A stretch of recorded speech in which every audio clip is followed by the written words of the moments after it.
যদি সেখানে কোনো দুর্ঘটনা ঘটে থাকে। এই ভাই যারা মিটিং এ এসছে এদিকে চলে এসো, এই যারা মিটিং এ আছো এদিকে চলে এসো। এই ভাই কি হয়েছে ওখানে, কি হয়েছে? এই ভাই এখানে তো সভা চলছে, ধর্মতলায় নওশাদ বসে আছে, আর এখানে আজকের দিনে দাঁড়িয়ে আবার সেই রফিকুর রহমান এবং সেই তৃণমূল নেতাদের সামনে দাঁড়িয়ে বলে যাচ্ছি, যদি মনে হয় আগামী দিনে, গত দিনে তো আমি আপনাদের এই বিধায়ককে বলেছিলাম, শুধু আপনাদের বিধায়ক নয়, আমি আমডাঙ্গার ছেলে রফিকুর রহমান আপনার বিধায়ক, আমি তৃণমূলটা করি না, কিন্তু আমডাঙ্গার বিধায়ক মানে সে আমারও বিধায়ক। আমার লজ্জা হয়েছিল সেদিন এবিপি আনন্দর পত্রিকাটা দেখে, যে আমাদের বিধায়ক, এই আমডাঙ্গার বিধায়ক বিধানসভাতে ইংরাজি পড়তে লিখে নিয়ে গিয়ে ইংরাজি পড়তে গিয়ে লাজে গোবরে হয়ে গেছে, এমন একটা শব্দ এবিপি আনন্দ নিউজ পেপারের হেডলাইন হয়েছিল। লজ্জা হয়েছিল সেদিন আমার, তাই আমি আমার ক্ষোভের কথা, এই আমডাঙ্গার লজ্জার কথা মাইকে দাঁড়িয়ে বলেছিলাম, আজও বলে যাচ্ছি। সম্মানিত আজকের পথসভার সঞ্চালক সভাপতি এবং মঞ্চে উপস্থিত আছেন ইন্ডিয়ান সেকুলার ফ্রন্টের রাজ্য কমিটির সাধারণ সম্পাদক এবার আমডাঙ্গা বিধানসভার পর্যবেক্ষক বিশ্বজিৎ মাইতি মহাশয় সহ যারা আমার সামনে আছেন এবং মাইকের আওয়াজ যত দূর পর্যন্ত পৌঁছাচ্ছে, তাদের সকলকে ইন্ডিয়ান সেকুলার ফ্রন্টের পক্ষ থেকে সংগ্রামী অভিনন্দন।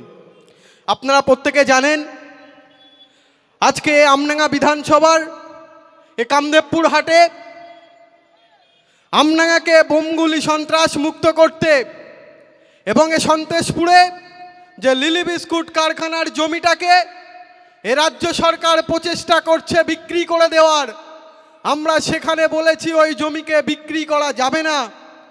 সেখানে এ আমডাঙ্গার সাধারণ মানুষের কর্মসংস্থানের জন্য সেখানে বস্ত্র শিল্পের প্রতিষ্ঠান তৈরি করতে হবে, বস্ত্র হাট করতে হবে, সে জমিকে বিক্রি করা যাবে না। এই দাবি নিয়ে এ আমডাঙ্গার সম্প্রীতিকে বাজিয়ে রাখার জন্য আজকে ইন্ডিয়ান সেকুলার ফ্রন্ট সাধারণ মানুষকে ঐক্যবদ্ধ করে তাদের খেটে খাওয়া শ্রমজীবী ছাত্র যুব সকলের স্বপ্নকে বাস্তবায়িত করার জন্য পথে নেমেছে। আসুন, বিগত বক্তারা বলছিলেন এ রাজ্য তথা গোটা ভারতবর্ষে যেভাবে 2014 সাল থেকে 2011 সাল থেকে দুটো সরকারের পরিবর্তন আমরা দেখেছি সামনে থেকে, দুটো সরকার ভারতবর্ষ সহ পশ্চিমবঙ্গের সাধারণ মানুষদের ভোটগুলোকে নিয়ে যারা আজকে রাজত্ব করছে, মসনদ দখল করে বসে আছে, তারা বলেছিলেন শিক্ষা প্রতিষ্ঠান, কর্মসংস্থান, কখনো বলেছিলেন ব্যাংকে 15 লক্ষ টাকা, কখনো বলেছিলেন বছরে 2 কোটি বেকার যুবকের কর্মসংস্থান, কেউ বলেছিলেন শ্রমিকের ঘামের ন্যায্য মজুরি, কেউ বলেছিলেন যে 10,000 শিক্ষা প্রতিষ্ঠান। ঠিক এভাবেই কেউ 2001 সালে, 11 সালে, কেউ 2014 সালে এ ভারতবর্ষ পশ্চিমবঙ্গের সাধারণ মানুষদেরকে ভুল বুঝিয়ে তারা ক্ষমতায় এসেছিলেন। আমরা তাদের কথাগুলোকে বিশ্বাস করেছিলাম, বিশ্বাস করে পশ্চিমবঙ্গ, ভারত সহ এ আমডাঙ্গাতেও আমরা বিধায়কদেরকে ভোট দিয়ে বিধানসভায় পাঠিয়েছিলাম। আমি গত একটা সভা থেকে বলেছিলাম যে আমডাঙ্গার বিধায়ক বিধানসভাতে ইংরেজি পড়তে গিয়ে তিনি লাজে গোবরে করে ফেলেছেন। সেই বক্তব্যটার পরে এ আমডাঙ্গার কিছু ছিচকে নেতার চুলকানি বেড়ে গিয়েছে। আসলে কি বলুন তো, যাদের কি বলবো, যাদেরকে এই নিম্নরুচি আমি বলছি তার কারণ হচ্ছে এটাই, সাধারণ মানুষ আমরা ভোট দিয়েছিলাম। সে হাসিম আব্দুল হালিমের কথা মনে পড়ে যায়। ছোটবেলাতে যখন কামদেবপুরেও আমরা আসতাম, আমরা কি দেখেছি, যখন আমার বাবা কাকারা আমাদের হাত ধরে নিয়ে আসতে, হাটে অনেক হিন্দু দাদা কাকাদের দোকান আছে, যখন ছোটবেলায় সেই দোকানের সামনে যেতাম বাবার সঙ্গে, তিনি বাজার করতে এসছেন, সেখান থেকে তারা কেউ লজেন্স, কেউ বিস্কিট বিক্রি বার করে আমাদের হাতে দিতেন। একটা সম্প্রীতি ছিল, একটা সৌভ্রাতৃত্ব ছিল, একটা মানুষের প্রতি মানুষের বিশ্বাস ছিল, আস্থা ছিল। আর সেই বিশ্বাস, সেই আস্থা, সেই সৌভ্রাতৃত্ব, সেই দৃঢ় বন্ধনটাকে 2011 সালে মমতা ব্যানার্জির সরকার এই পশ্চিমবঙ্গে ধ্বংস করে দিয়েছে। আর 2014 সালে দিল্লিতে নরেন্দ্র মোদীর সরকার গোটা ভারতবর্ষে এই সম্প্রীতির বাতাবরণকে নষ্ট করে দিয়েছে। দিয়ে তারা কি করেছে, তারা শিক্ষাকে শেষ করে দিয়েছে। শিক্ষাকে শেষ করে দিয়ে এ রাজ্যের মুখ্যমন্ত্রী মমতা ব্যানার্জি তিনি 2011 সালের আগে বলেছিলেন আমি সরকারে আসলেই 10,000 শিক্ষা প্রতিষ্ঠান আমরা দেব, বছরে কর্মসংস্থানের ব্যবস্থা করে দেব। আমরা কি দেখেছি? সিঙ্গুরে টাটার ন্যানো ফ্যাক্টরি হতে দেয়নি মাননীয় মুখ্যমন্ত্রী মমতা ব্যানার্জি।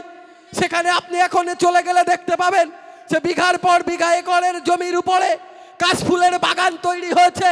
আজকে সিঙ্গুরের মানুষ বুঝতে পারছে সেদিন এই ভাউতাবাজি মমতা ব্যানার্জির কথা শুনে আমরা ভুল করেছিলাম।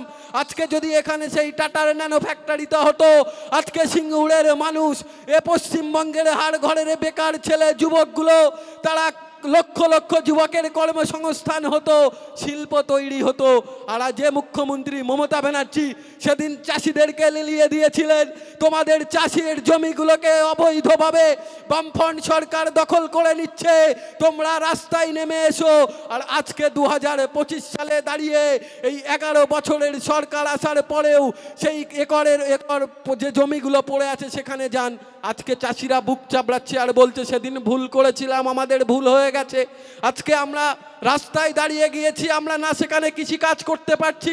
তার কারণ যখন কারখানার কাজের জন্য তারা স্টোনশিপ ফেলেছিল, তাদের যে সকল সরঞ্জাম প্রয়োজন সেগুলো সেখানে রেখেছিল, আজকে সেখানে কংক্রিট পড়ে আছে, সেখানে চাষ করার জায়গা নেই। আজকে কি দেখতে পাচ্ছি? সেই কেস তখন থেকে চলছিল, গত কয়েকদিন আগে সুপ্রিম কোর্ট রায় দিল প্রায় 700 কোটি টাকার উপরে এ রাজ্য সরকারকে টাটাকে মেটাতে হবে। কারণ যে ক্ষতি টাটার হয়েছে এখানে এসে, সে বিজনেসম্যান ছেড়ে দেওয়ার লোক নয়, টাটা প্রতিষ্ঠান তারা কেস করেছিল, সেই কেস চলতে চলতে এখন সুপ্রিম কোর্টে রায় হয়েছে প্রায় 800 কোটি টাকার কাছে তাদেরকে দিতে হবে। তাহলে আজকে চিন্তা করে দেখুন, 2011 সালের পর থেকে আপনার বাড়ির একটা বেকার যুবকের কর্মসংস্থান হয়নি, এ পশ্চিমবঙ্গে একটা নতুন করে শিল্প তৈরি হয়নি, এ পশ্চিমবঙ্গে একটা নতুন করে ইউনিভার্সিটি তৈরি হয়নি, এ পশ্চিমবঙ্গে একটা করে নতুন করে কোনো শ্রমিকের জন্য সমবায় সমিতির ব্যাংক তৈরি হয়নি। কিন্তু আজকে আপনি দেখুন 2011 সালের পর থেকে যে মমতা ব্যানার্জির সরকার আপনাদেরকে বলেছিলেন, এই রফিকুর রহমান যাদের নাম ধরে বলেছিলাম, আজকে এতদা অঞ্চলে সেই সকল তৃণমূল নেতাদেরকে বলতে চাই, এর আগে রাকেশ তো প্রকাশ করে দিয়েছে, আমি ওকে বলছিলাম কি করতে এগুলো নিয়ে আসলি, আসলে এগুলো তৃণমূলের দেখানোর প্রয়োজন নেই। আরে আজকে গতকালকে রাত 8টা নাগাদ এসএসসি যে মানে আপনার কি বলবো যে চাকরিগুলোকে সুপ্রিম কোর্ট বাতিল করেছিল, আপনারা দেখেছেন এসএসসি সেই গোটা প্যানেল থেকে খুঁটে খুঁটে উচ্চশিক্ষা দপ্তর থেকে কালকে এসএসসি থেকে একটা যারা বলা হয়েছে যে এরা দুর্নীতির শিকার, এরা দুর্নীতি করে চাকরি পেয়েছিল, তার একটা লিস্ট তারা প্রকাশ করেছে প্রায় 1800 থেকে 1900 জনের কাছাকাছি। সেখানে কার দেখতে পাচ্ছেন? তৃণমূল বিধায়ক পরেশ ঘোষের, এই পরেশ অধিকারীর কন্যা, তার নাম দেখতে পাচ্ছেন। কার নাম দেখতে পাচ্ছেন? একাধিক তৃণমূল বিধায়কের কারো বৌমা, কারোর সন্তান, কারোর শালার বউ, কারোর স্ত্রী, কারোর ছেলের পুত্রবধূ, এইভাবে এক একজন তৃণমূল নেতাদের ঘর থেকেই। আসলে বলুন তো, চুরিটা এরা এমনভাবে করেছে, চুরি করেছে তৃণমূল, দুর্নীতি করেছে তৃণমূল, আবার সেই তৃণমূল নেতা তৃণমূল ঘরের আজকে চাকরিগুলো বাতিল হচ্ছে। এসএসসি যে প্যানেলটা করেছে এটা 1800 নয়, এটা 18,000-এ গিয়েও দাঁড়াতে পারে। 26,000 কম বেশি 26,000 চাকরির প্যানেল বাতিল হয়েছিল, সেখানে কালকে 1800 প্যানেলের নাম দিয়েছে, 1800 বাতিল করেছে। আপনারা চিন্তা করে দেখুন তো, এই 2011 সালে যাদেরকে বিশ্বাস করে ভোট দিয়েছিলেন, একটা শিল্প আনতে পারেনি, একটা বিশ্ববিদ্যালয় আনতে পারেনি, একটা কর্মসংস্থান আনতে পারেনি, কিন্তু আজকে 2025 সালে দাঁড়িয়ে সেই মাটি মানুষের সরকার মমতা ব্যানার্জির সরকার 8,500-এর অধিক শিক্ষা প্রতিষ্ঠানকে বন্ধ করতে চলেছে। একাধিক শিল্পে পশ্চিমবঙ্গে বন্ধ হয়ে গেছে। শালবনীতে এখনো সেই শালবনীতেও কাশফুলের বাগান তৈরি হয়েছে, সেখানেও শিল্প কলকারখানা তৈরি হয়নি। ঠিক একইভাবে এই আমডাঙ্গার বিধায়ক আজকে শিক্ষাটাকে নষ্ট করে দিয়ে, যারা 2011 সালের আগে সেই 10,000 শিক্ষা প্রতিষ্ঠানের কথা বলেছিলেন, তারা 8,500 শিক্ষা প্রতিষ্ঠান পশ্চিমবঙ্গে বন্ধ করে দিয়ে আজকের দিনে দাঁড়িয়ে আবার সেই রফিকুর রহমান এবং সেই তৃণমূল নেতাদের সামনে দাঁড়িয়ে বলে যাচ্ছি, যদি মনে হয় আগামী দিনে, গত দিনে তো আমি আপনাদের এই বিধায়ককে বলেছিলাম, শুধু আপনাদের বিধায়ক নয়, আমি আমডাঙ্গার ছেলে রফিকুর রহমান, আপনার বিধায়ক, আমি তৃণমূলটা করি না, কিন্তু আমডাঙ্গার বিধায়ক মানে সে আমারও বিধায়ক। আমার লজ্জা হয়েছিল সেদিন এবিপি আনন্দর পত্রিকাটা দেখে, যে আমাদের বিধায়ক, এই আমডাঙ্গার বিধায়ক বিধানসভাতে ইংরাজি পড়তে লিখে নিয়ে গিয়ে ইংরাজি পড়তে গিয়ে লাজে গোবরে হয়ে গেছে, এমন একটা শব্দ এবিপি আনন্দ নিউজ পেপারের হেডলাইন হয়েছিল। লজ্জা হয়েছিল সেদিন আমার। তাই আমি আমার ক্ষোভের কথা এ আমডাঙ্গার লজ্জার কথা মাইকে দাঁড়িয়ে বলেছিলাম, আজও বলে যাচ্ছি যে রফিকুর রহমান, আচ্ছা প্রশাসন আছে, প্রশাসন দেখবে, আমাদের সহযোদ্ধাদের বলবো অনেকে বিভ্রান্ত করার চেষ্টা করবে যদি সেখানে কোনো দুর্ঘটনা ঘটে থাকে। এই ভাই যারা মিটিং এসছে এদিকে চলে এসো, এই যারা মিটিং এ আছো এদিকে চলে এসো। এই ভাই কি হয়েছে ওখানে, কি হয়েছে? এই ভাই এখানে তো সভা চলছে, ধর্মতলায় নওসাদ বসে আছে, আর এখানে আমরা